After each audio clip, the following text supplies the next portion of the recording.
গত ১২ই June Britain সফরের সময় বিএনপির ভারপ্রাপ্ত চেয়ারম্যান তারেক রহমানের সঙ্গে বৈঠক করেন প্রধান উপদেষ্টা প্রফেসর মোহাম্মদ ইউনূস।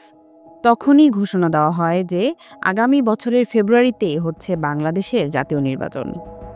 এরপর বিএনপি নেতাদের বক্তব্যে নির্বাচন নিয়ে থাকা অনিশ্চয়তা কেটে গেছে বলে ধারণা পাওয়া যাচ্ছিল। নির্বাচন আগামী ফেব্রুয়ারিতেই হচ্ছে তা নিয়ে আর কোনো সংশয় ছিল না। তৎপরতা দেখা যাচ্ছে অন্য দলগুলোর মধ্যেও। তবে সম্প্রতি বিবিসি বাংলার এক প্রতিবেদনে দাবি করা হয়েছে, নির্বাচনের পিছু ছাড়ছে না সংশয়, সন্দেহ, অনিশ্চয়তার মতো শব্দগুলো।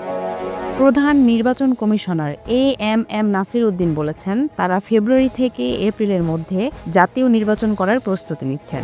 নির্বাচন পদ্ধতি নিয়েও বিতর্ক চলছে। আনুপাতিক প্রতিনিধিত্ব, নির্বাচনী ব্যবস্থা নাকি সরাসরি ভোট, এ নিয়ে দলগুলোর পাল্টাপাল্টি অবস্থান এখন দৃশ্যমান। বিএনপি এবং এর মিত্র দলগুলো সরাসরি ভোটের বিদ্যমান ব্যবস্থার পক্ষেই রয়েছে, কিন্তু জামায়াত, ইসলামীপন্থী বিভিন্ন দল ও কিছু বামপন্থী দল সংখ্যানুপাতিক হারে ভোটের দাবি জানিয়েছে। পাশাপাশি তারা জাতীয় নির্বাচনের আগে স্থানীয় সরকার নির্বাচন চায়।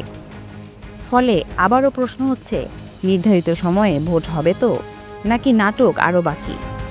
ওয়ালটন এখন দেশের সীমানা পেরিয়ে পৌঁছে গিয়েছে ৫০টিরও বেশি দেশে। ওয়ালটন, ঘরে ঘরে, বিশ্বজুড়ে। বিএনপি বলছে তারা প্রস্তুতি নিচ্ছে। এনসিপি সমাবেশে গণসংযোগে ব্যস্ত। আওয়ামী বিরোধী ছাত্র নেতৃত্ব রাস্তায়। সবই নির্বাচনমুখী, কিন্তু আস্থার ঘাটতি স্পষ্ট। সরকারের উপদেষ্টারা বলছেন, নির্বাচন পিছিয়ে দেওয়ার পরিকল্পনা নেই। তবে রাজনৈতিক বিশ্লেষকরা জানাচ্ছেন, দলগুলোর একাংশ এখনও সরকারের কথায় বিশ্বাস করতে পারছে না। এদিকে লন্ডন বৈঠকের যৌথ ঘোষণায় সরকারের তরফ থেকেও শর্ত দেওয়া হয়েছিল। শর্ত ছিল, সংস্কার ও গণঅভ্যুত্থানে হত্যাকাণ্ডের বিচারে উল্লেখযোগ্য অগ্রগতি হলে ফেব্রুয়ারিতে নির্বাচন হতে পারে। নির্বাচন নিয়ে সরকারের মধ্যে দোটানা আছে বলেও অভিযোগ করেছেন বিপ্লবী ওয়ার্কার্স পার্টির সাধারণ সম্পাদক সাইফুল হক। অন্যদিকে বিশ্লেষকদের কথা হচ্ছে, রাজনৈতিক দলগুলো সহ বিভিন্ন পক্ষকে এক জায়গায় আনতে সরকার ব্যর্থ হয়েছে। এছাড়া মাঠ পর্যায়ে প্রশাসনকে এখনও শক্তভাবে দাঁড় করানো সম্ভব হয়নি। ফলে নির্বাচন সুষ্ঠুভাবে করা যাবে কিনা তা নিয়েও প্রশ্ন উঠছে।